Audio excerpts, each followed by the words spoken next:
Great to see you. You have very small heads on my screen, so I can't see you very well.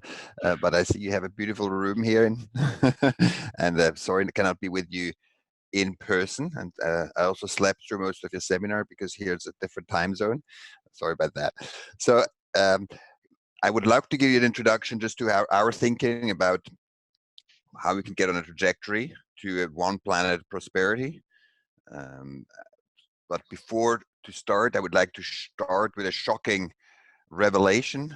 I don't know how many of you now know about Justin Bieber. Do you know Justin Bieber? Yeah, you know Justin Bieber. That's great. So here a shocking fact. Of all the fossil fuels ever burned in human history, all the fossil fuels ever burned in human history, 46% of them have been burned during his lifetime. And I'm a little older than Justin Bieber. In my case, it's 80%. 80% of all the fossil fuels have been burned. And so that explains that we are in a very extraordinary situation. It's extraordinary because this cannot be a normal situation. It's very extraordinary. It's extraordinary because it shows the enormous shift that we will have to oversee over the next while. It is extraordinary at the scale and speed. I mean, the speed probably will be of the shift that we need to look at has to be at least as fast as we have seen in the transformation of the iPhone, but for the entire economy. It's extraordinary because during the time of ever more fossil fuels, life overall is easier because there's more and more to distribute. And in a time where we have to shift and not have that same throughput available, if not managed well, it could lead to significant conflicts. It's also extraordinary because this will happen in the lifetime of young professionals right now. And because of that transformation, any great transformation, it's not just threat, it's also opportunities. And that's what I want to look at. How can it look like? How could we think about it? And then what's the solution space that we could take advantage of? Now, obviously, because of this enormous use of fossil fuels, the climate problem is at the forefront of many people's minds. That's one of the symptoms of the issues that we are facing. And the issue is actually quite stark and simple, because if we agree with the Paris goal to not exceed climate change by more than 2 degrees, we can then translate that into what kind of greenhouse gas concentration in the atmosphere can we live with so that it actually comply with Paris. And an upper limit for that, according to IPCC, is 450 ppm CO2 equivalent. So it's CO2 equivalent, not just CO2, it's all the greenhouse gases. 450 ppm gives us just a 66% chance not to exceed 2 degrees Celsius. So this is a much weaker level than what Paris wants. Paris wants never to go over 2 degrees, and if possible 1.5. And then of course the question is, where are we right now? You can go to the US government website, NOAA, and you will find that last year we were at 496 ppm CO2 equivalent. So there's not that much budget left if you can do the math, because the second number is obviously larger than the first number. So that shows kind of the tightness of the situation we are in. And climate is just one of the pressures overall. And I think if we look at it in a more full way and say, what actually is fueling us? So what's really giving us the power on this planet is what Earth, the life regenerative capacity on this planet, or the ability of the planet to generate biomass. I'm not sure if this map comes through very well.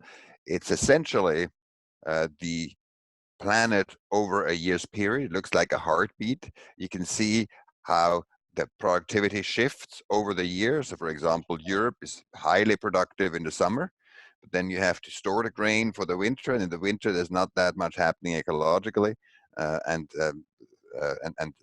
the opposite is obviously the case on the southern hemisphere. If you look at New Zealand, pumps the other way around. Places in the on the equator. They stay about at the same size all year round. So it's just, it's different around the world, but that's basically our overall income for which we compete with all the things we do, including one competition is CO2 sequestration. The limitation on fossil fuel burning is no longer how much is underground, but how much the atmosphere can cope with, and the atmosphere is limited by how much of it can be taken up by the biosphere. Now, if that's our ultimate income for which all activities compete, food demand, fiber, CO2 sequestration, we also build cities on very productive areas, all these competing demands, how much do we take compared to how much Earth can regenerate? And that's what the ecological footprint tracks. It's a very basic, we call it pedestrian science, like adding up all the various demands that compete for ecologically productive space. Very simple accounting framework, but that makes it also robust. And it shows us at the global level, if we add it up, that currently, that's for the year 2019, using UN data sets, we come to the conclusion, and that may well be an underestimate, that human demand currently exceeds what one Earth can renew. We demand from the planet as much as if we had 1.75 Earth. So we use the regenerative power 75% faster than what can be renewed. Now, what do we want to contrast that with? We can say, obviously, we have one planet, but then on this one planet, there are also other species that are in competition with us. So biodiversity is not doing so well if we use everything. E.O. Wilson, for example, he says, let's use half Earth so we can keep 85% of biodiversity. Why does he say that? From studies, it shows that areas that are about 50% left intact, it still can maintain about 85% of its biodiversity. So the math is easy. If you look at what's the ratio between what we are using now and what we are having, then you can see that this difference between of about 3.5 fold. Huh? Now, another way of expressing these 1.75 Earths is to say, if what we use from January 1st to July 29th is as much as Earth can renew in the entire year. That's why we call July 29th this year, last year it was August 1st, but this year, July 29th, we call Earth Overshoot Day. And the big question is not just when that day is, but how can we move that date? If we, for example, cut CO2 emissions by 50%, we would gain about 93 days already. That's 3 months.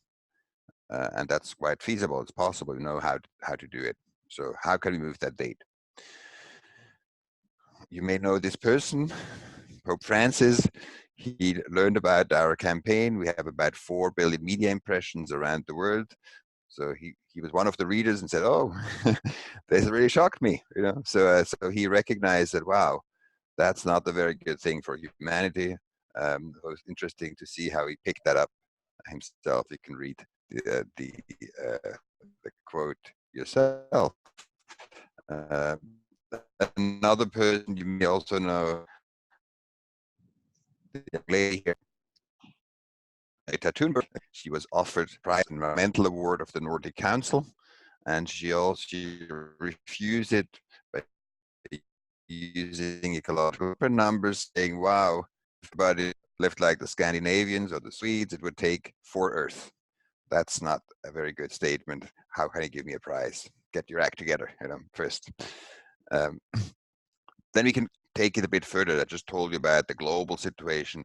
Come and visit our data platform at data.footprintnetwork.org. You can look at the situation country by country. You can click on every country and see time trends, 61 to now.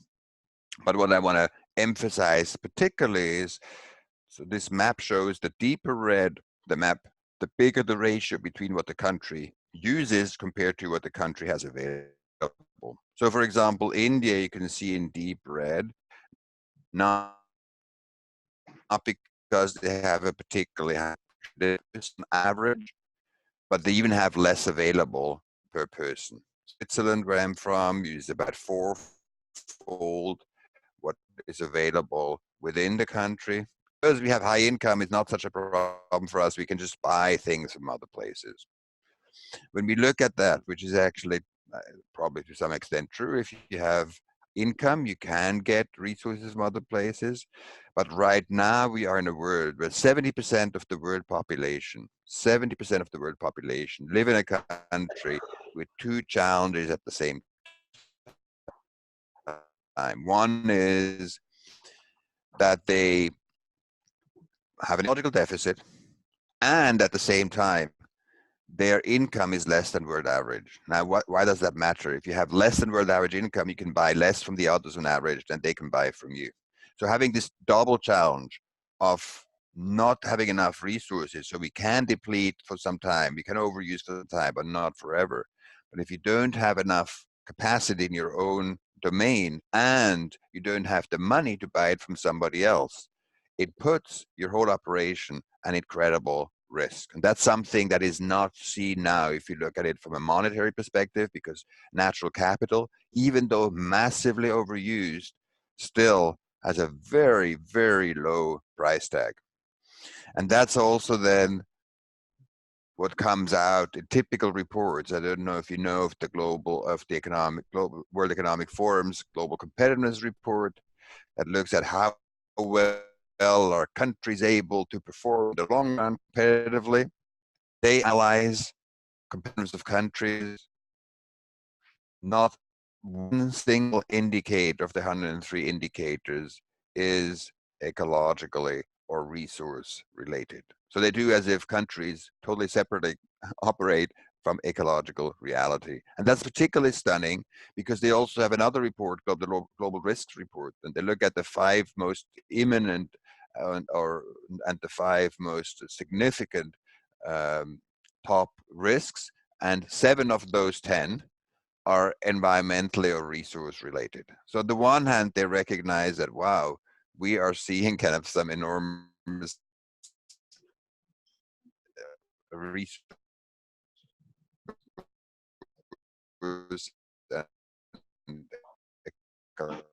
and that context affects in no way their score of a country's competitiveness. This shows kind of the tension, the misunderstanding in the world. And even if we look at kind of the climate negotiation, this similar misunderstanding, I think, is quite prevalent in the climate debate. And they use an analogy here. It's like if you sit in a boat and we see a big storm come, we realize that our boat is not so seaworthy. And then our reaction is the following: we will not fix our boat until everybody else is fixing their boats first. That's what we're saying in climate negotiations. Why would we do that? If we can see the storm come, what's the advantage of waiting for others before we save ourselves? That's a pretty strange reaction, but that's the dominant one we can see in this space. Let me now summarize what this means very specifically. This graph shows the trends over the last 50 or so years, nearly 60 years, where we've been able in green line to increase the world's biocapacity, how much we're able to generate it, more than agriculture pushed the productivity up, pumping water, etc. Maybe we cannot maintain all that productivity in the long run, but this has been the trend for the last 60 years. At the same time, human demand, the red line, has increased dramatically, as you can see, now to up to 1.75-fold of what the green line is. The impact on the planet is not just how much more we use, but how much more we use over time. So it's the area under the graph, this big wedge, represents the ecological debt that we have accumulated over the last 50 years. And even now leads to a situation where we have too much CO2 in the atmosphere, even compared to Paris goals, as I said in the beginning. Now, how will the world continue? I don't know. You know, it's all speculation. They say, okay, we hope it's going to continue the same way forever. So they basically, business as usual, say, okay, we can continue to provide for more people with more resources and more food, etc., and we can increase the planet's productivity. But the debt, the ecological debt that would accumulate accordingly is so massive that most natural scientists think this is not a very likely scenario. The scenario that would be consistent with Paris looks more like this, and still would add more ecological debt to the planet, obviously, but that's kind of the reduction that the IPCC report says we should aim for by 2030. That's a 45% reduction in CO2 emissions by 2030. Now, how the thing will play out, we don't know. Something in between, probably. But what we do know is that in the future, the resource constraints issue will become ever more prominent. Now, what does that mean specifically? Every decision we make today has physical implications. If we build a power plant or windmills or houses or people being born, all physical manifestations of decisions today have a pretty long time implication because they'll be around for a long time. Most infrastructure for 2050 is probably already built. And so the question becomes, what are you investing in? Are you investing in aspects that will be valuable in a world that is ecologically tight, or are you investing in aspects that will become ever more of a liability or losing? And this has two key implications, not just that you will lose value with that infrastructure, but you will lose that value at a time when we are economically most fragile. It's a double risk that multiplies itself. While on the other hand, if you make a decision to actually prepare yourself with infrastructure that can operate well in the resource constraints world, this will gain in value, and you lock yourself into a lucky path of a much better opportunity to thrive. Now, I don't know how many students are here, but students that are studying today, this is the era for their professional life. Like before they are retired, like this is their life that actually said, wow, during their time, they will have to steer a very different reality. So help to build a lucky future, or what we call a one planet prosperity future. Or if we don't choose, the alternative to one planet prosperity is not two planet prosperity. That the alternative to one planet prosperity is one planet misery. So that's the difficult choice we stand for: one planet misery or one planet prosperity, and becoming ever more real. Now, just to summarize three things, obviously, foresight is important. Thinking ahead is helpful to understand what will be in our interest, what will not be in our interest.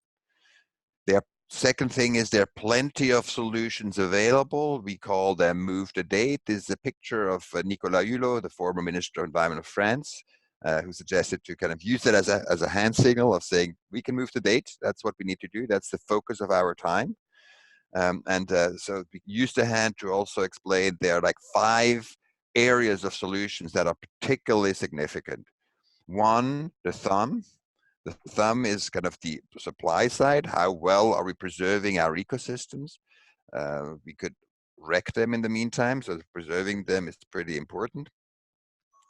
And on the demand side, the big reductions are possible through 4 factors. They're not totally mathematically overlapping, but they're basically the most significant drivers of how we are shifting or not shifting our overall demand. First one is, how do we build our cities? Are they compact, efficient, concentrated? How do we power them? Are we powering them with coal power or with solar power, for instance? How do we feed ourselves? very important as well, because already now I think about half of the biocapacity of the planet is used for food. And then the long-term driver that doesn't shift that much in the short run, but has a huge cumulative impact, is how many people are we on this planet. If today, for example, worldwide, we had reproductive rates like we have in Spain, Italy, or Portugal, the world population in the year 2100, and this is not so far away because I've met people who most likely will be alive in the year 2100. So if we had these reproductive rates by the year 2100, we would be at 4 billion people in the world. Right now, it looks like the median projection that we are over 11 billion people by then, according to the United Nations, maybe even 16 billion on the higher end projection. But that makes it so that it's a big range, because if we have double as many people, there's only half as much planet available per person. Now, the last thing I would like to say is the following, perhaps the most important part. You have to take it into your own hands, that moving to one planet prosperity is very much like brushing your teeth. Why is that so? Because we hold this topic of climate change or sustainability, or however you call it, we hold it as a noble cause. And we would argue that it's not a noble cause, it's a necessary thing, like brushing your teeth. You know, there's a noble aspect to brushing your teeth, but essentially it's necessary for your own benefit. And that the same thing is true for climate action and sustainability. So with that, I would like to conclude. Essentially, we believe looking at the world from a biological perspective, recognizing that we are part of a biological system, we are biological, helps not just also to understand kind of the challenges as a whole, but even more specifically that we are actually dependent on these biological budgets. And by looking at it from that perspective, the economic self-interest to say we have to fix our own boat becomes far more obvious. And perhaps the last point to say is that's why it takes you, because you're sitting in your boat. So your participation, you are needed for that transition, and it's possible. And it's possible if we see it as an absolute necessity. And I think that's probably the biggest gap, that in many domains, as I've, for example, explained the World Economic Forum, we look at economic performance as if it was totally separate from the biological reality in which we live, thereby being absolutely blind to key components that are necessary for our long-term prosperity. So that's as the introduction, and if you have questions, I look forward. The more pointed they are, the better. Thank you so much for your attention.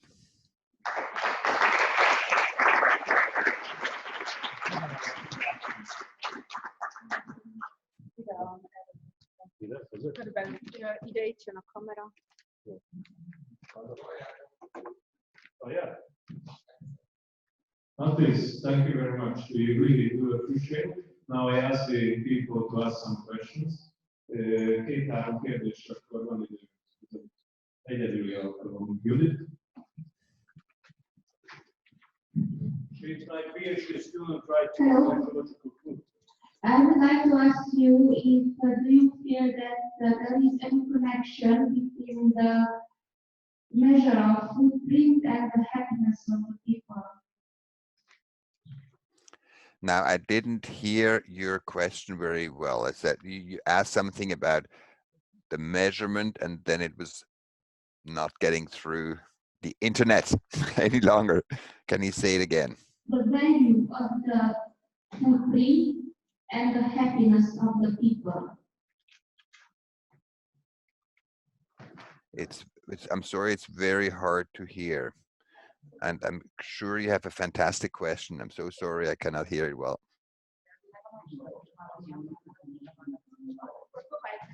So correlation between happiness and footprint. Okay, the correlation between happiness and footprint, yeah. They are not, I mean, we are providing data. Data.footprintnetwork.org provides the data for all countries, and you can do all the correlations you want. Please do and find out. There's one available that we look at the Human Development Index, for example, how does human development and the ecological footprint correlate. One thing that we found, we just did a paper that which is actually in some ways quite tragic, because I think the SDGs are a wonderful initiative, but at this point, the way the SDGs are structured, they are still very strongly positively correlated with higher resource demand. So the SDGs are moving in the wrong direction of ecological sustainability.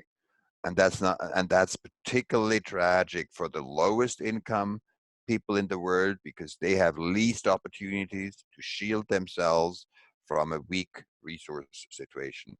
So that's absolutely tragic, and so not addressing that, I think, is dangerous.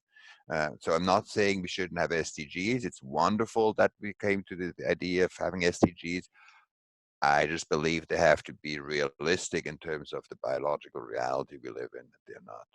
Now, in terms of happiness, it opens an interesting conversation, obviously. One interesting thing is people don't manage their life according to happiness. Happiness is not people's driver, it seems like. So we can tell people you can be much happier having less, but that doesn't seem to be so convincing to people, apparently. So I think to really turn it around, I think ministers need to be sweating as much about resource deficits as they sweat about unemployment, because they do sweat about unemployment. They understand that this is not a good thing. And somehow ministers haven't fully embodied yet the risk for their own countries of not being resource secure. And I think if we took that on, if we saw the necessity, it's not just nice to do it, if that's the essential quality for countries to be able to operate on a safe track, if that's really felt as deeply as unemployment is felt as a horrible trend and horrible weight, then I think we would see more significant action. But now it's still seen as a volunteer piece. I have a question myself. I don't know if you remember. Please. You were in Budapest about 5 years ago, and you mentioned that you look for some PhD students because you were interested how much is the capital. Because we know that we are overeating the income of theirs, but we don't know how much is the capital that we are eating up. I have 2 German young PhD students who would be interested in working with you, so if you are open, then we will write you details, or we have enough things to do. I didn't hear every word, but I think what you asked is about the relationship between how much we use and the ecological debt. Is that correct? Yeah, and that there are 2 volunteers, the PhD students, who would like to work with you to calculate this. If you are open. Yeah, I mean, I'm happy to follow up on conversations on kind of these conversations. We are now actually building a new initiative called Footprint Data Foundation, together with York University, and we want to build that into a larger academic network. We just don't have the full resources yet, but the idea is to make the national footprint account into an independent entity. Because often, like we have worked on the footprint, and then we work with countries, and they say, "Oh, your results are not comfortable. You must be wrong." So it must scientifically, it may not be strong enough. So even though we have reviewed the numbers with so many countries, because the results for them, they see them as uncomfortable rather than as insightful for how they need to position themselves. And one link, as you said, is going to link kind of the income with the capital side. It is very interesting. But what we know just from the carbon situation in the atmosphere alone is that we have basically blown the debt already. I mean, there's so much the atmosphere is already overcharged. I mean, the impacts are not showing up now because they're cumulative over time, a little bit more. But the atmosphere is already vastly overcharged with greenhouse gases. Thank you very much. Mathis has another question. Yeah, good. Just put the microphone close to your mouth, and then it's I hear better. Can you hear Very me? good. I can hear you very well. Thank you. Okay. So my question would be that how regular is it in the USA that the companies are calculating their own ecological footprint or carbon footprint? So the companies, small or bigger. For a company, yeah.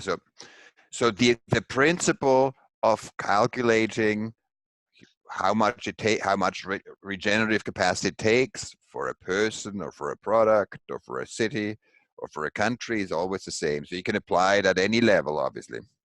We have a personal footprint calculator on our website. It doesn't exist in Hungarian, but many other languages. On some level, we discourage it, actually. It's a popular thing.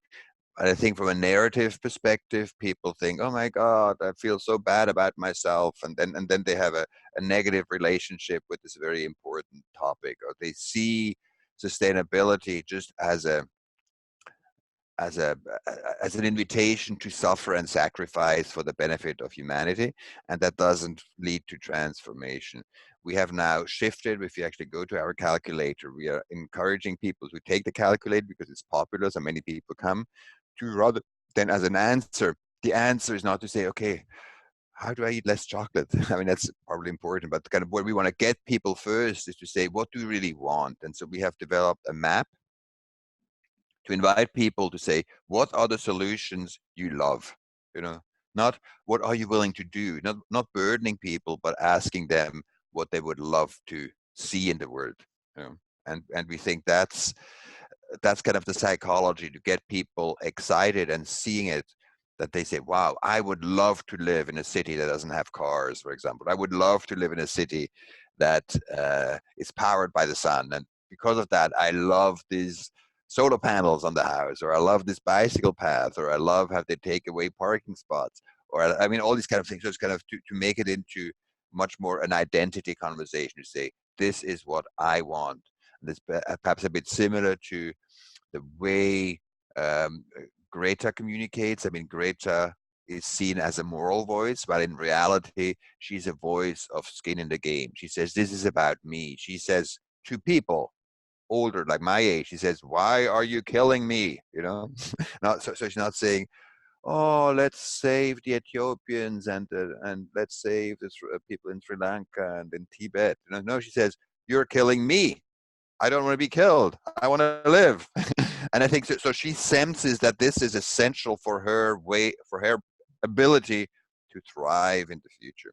So I think it's kind of that language. So we need to use the information in ways that people feel empowered. We work with companies as well. So I think where you can apply the footprint is to understand product lines and services. Do they fit within the one planet, within a one planet context? Companies themselves, like they don't exist physically. Companies, they're just imaginations. It's kind of an organization, but their physical output exists. You know, so you would analyze. I think an interesting question to say, to what extent. I think the core question with business is the following. That's the most strategic question. It's not a moral question. It's a strategic question. Does humanity need their product line? Because if humanity doesn't need their product line to succeed, then in the long run, it may be more difficult for that company to find markets, you know. But if you provide something that is really necessary to get to one planet prosperity, the likelihood of you being needed in the future is much, much higher. Thank you. One Good, more question. Good. Mathis, this is Ludwig Karl from Bonn, Germany. And Ian today, you're starting talking about companies. We are dealing a lot with companies, and you are correct in saying it's about the product line in the long term. the short term, it's very often about energy efficiency needs. We know that energy efficiency pays.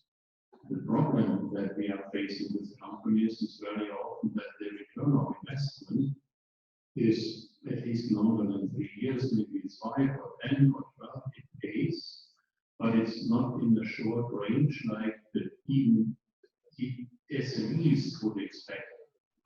So my question would be, is there any idea, any lever where we can motivate investors, company leaders to invest into energy efficiency, even if it pays only in 5, 10, 15 years?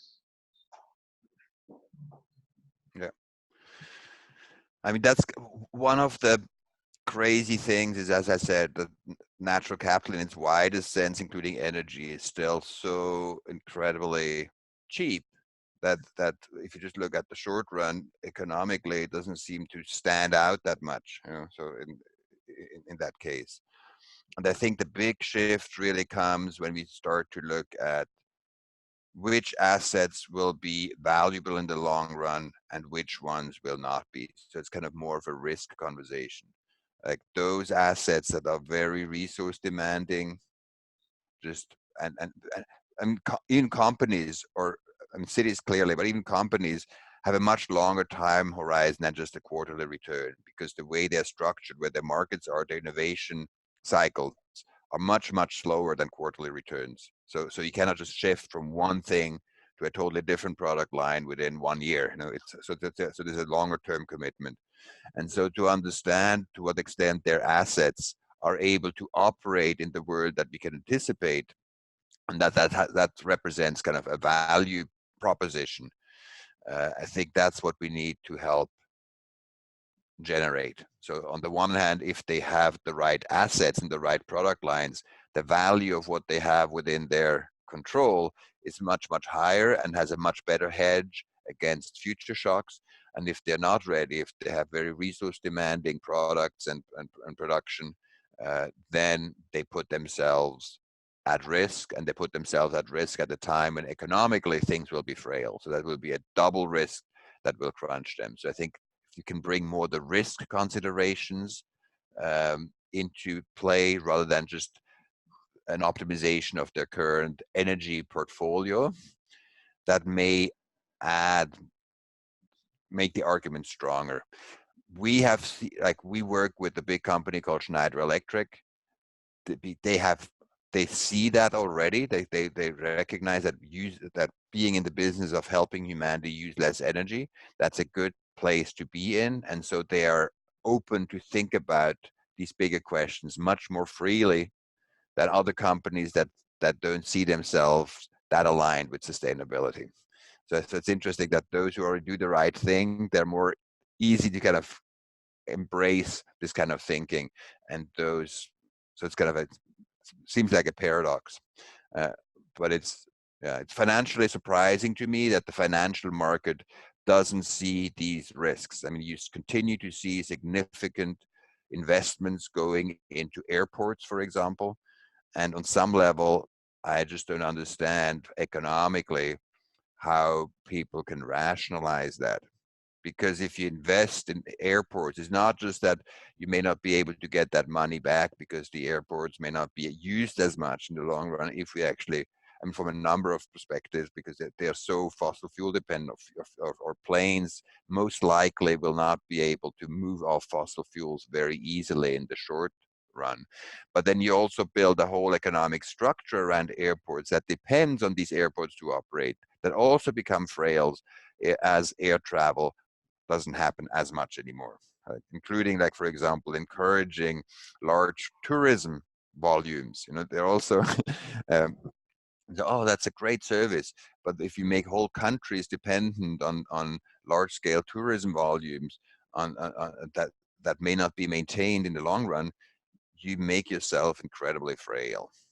So anyhow, so the point is moving the conversation to a risk domain and saying what assets will be valuable for you in the long run. That would be my suggestion. And I would love to hear back from you if that opens more doors or not, because it's a difficult conversation to have. Let's keep going in this discussion. This is important. Say that again. Mm-hmm.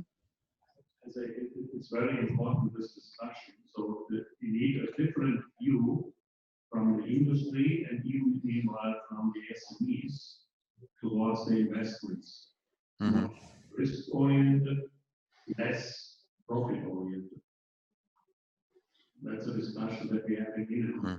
We'll invite you to discuss. Yeah, So, thank you very much. We really do appreciate it. Stay in contact, and we love your work a lot. If the world will be same, then you will be one of the key persons. If not, then we will all sink. So, thank you very much. Thank you very much for having me, and have a great day. Thanks. Move the date. Move the date. Bye.